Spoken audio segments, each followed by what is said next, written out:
예수님, 오늘은 8월 24일 성 바르톨로메오 사도 축일입니다. 너희는 하늘이 열리고 천사들이 오르내리는 것을 보게 되리라 하신 예수님 말씀을 중심으로 강론하겠습니다. 바르톨로메오 사도는 인도와 터키 등지에서 몸바쳐서 복음을 전하다가 아르메니아에서 이교도들에 의해 치명하였는데, 예수님께서는 이런 그의 인간됨됨이와 사도로서의 자질을 일찌감치 알아보셨습니다. 보라, 저 사람이야말로 참으로 이스라엘 사람이다. 저 사람은 거짓이 없다.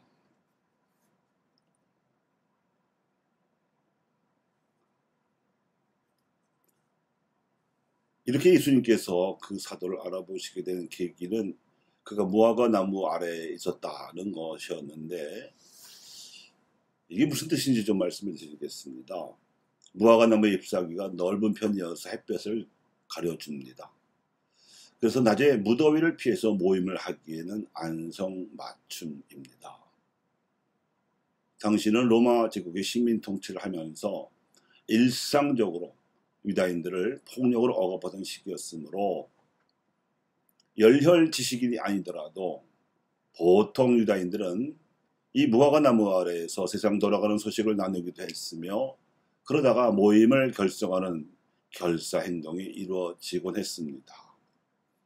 그래서 그 계기는 그가 무화과 나무 아래에 있는 것을 보신 예수님께서 그가 나라와 민족의 운명을 내다보며 자신의 삶을 투신할 거짓 없는 지사임을 알아보신 것이지요.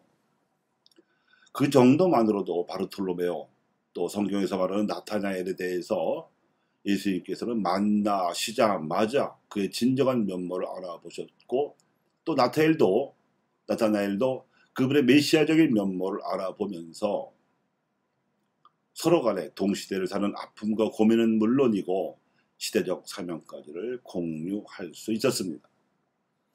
바빌론 유배 이후 예언자들의 씨가 마를 정도로 워낙 시대 상황이 답답했던 지경, 인물이 나오지 않았던 그 상황이라서 그분이 나자렛 출신이라는 필리포의 전론에서는 시큰둥했던 나타나엘도 자기의 고민을 알아줄 법한 예수님의 통큰 발언을 들으니까 마음이 활짝 열렸습니다.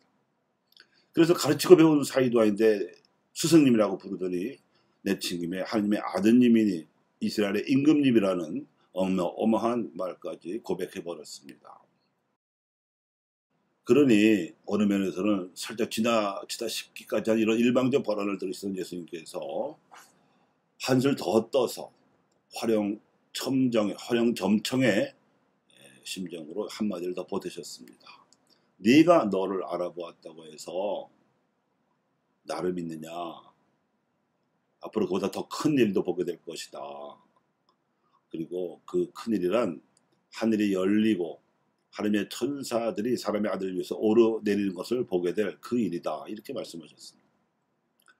앞으로 공생활을 함께 겪으면서 하나님 나라의 복음이 선포되고 그 복음이 현실화되는 과정과, 그리고 이를 위해 예수님께서 하나님의 뜻을 받아 순명하시고 또 하나님께 청하시기도 하는 역동적인 현실을 체험하게 되리라는 말씀이셨습니다.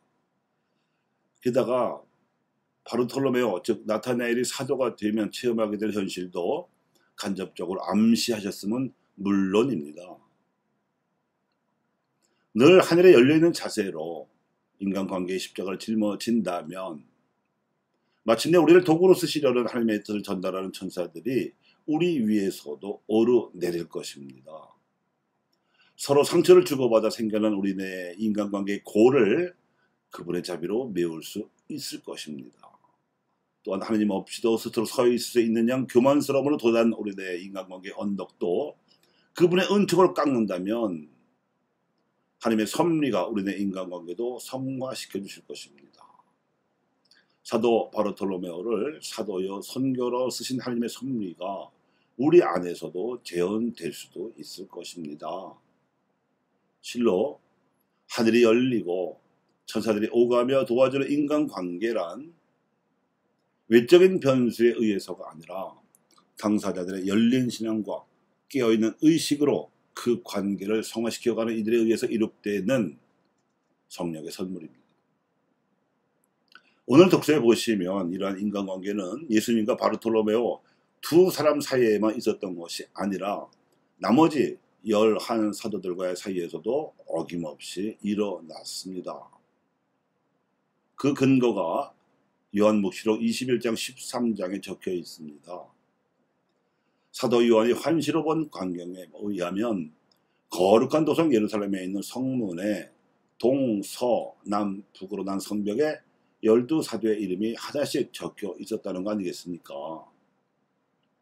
실제로도 예수님의 12제자로 시작된 인간관계는 부활 후 발현체험을 거친 후에는 스승과 제자 사이로 시작했지만 이것을 거쳐서 메시아와 메시아 백성의 리더인 사도의 관계로 발전했습니다.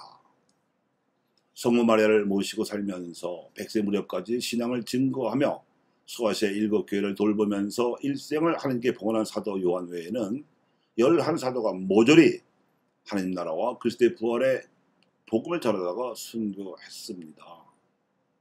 심지어 생전에 제자로 부르지 못했던 사도 바오로까지도 로마에서 순교했습니다.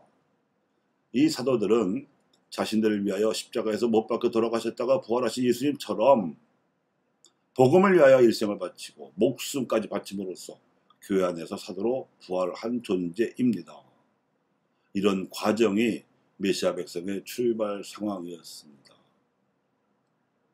교회는 이 사도들의 존재로 말미암아 하늘이 열렸으며 그 열린 하늘에서 내려온 천사들이 하늘과 땅을 오가며 믿는 이들에게 큰 일을 해내라고 재촉하는 또 도와주는 메시아 백성이었습니다. 이러한 은총스러운 섭리가 실현 가능하게 된 가장 근본적인 원인은 예수님과 그 사도들이 맺었던 인간관계 덕분이었던 것이지요. 서로가 서로를 알아보고 또 서로가 서로를 위하여 목숨을 바칠 수 있었던 이 거룩한 인간관계가 예수님의 공생활 동안 이룩할 수 있었던 일보다도 더 큰 일을 이룩할 수 있게 섭리하였던 것입니다. 이러한 역사가 오늘날 우리에게도 큰 희망을 안겨주지 않습니까? 메시아 백성으로서 이 감격스러운 원점을 계승할 수 있으려는 희망이 오늘 미사의 영성제송에 나타나 있습니다. 주님이 말씀하십니다. 내 아버지가 나에게 나라를 주신 것처럼 나도 너희에게 나라를 준다. 너희는 내 나라에서 내 식탁에 앉아 먹고 마시리라. 교우 여러분, 여러분의 인간관계를 성화시키시고 복음화시키시기 바랍니다.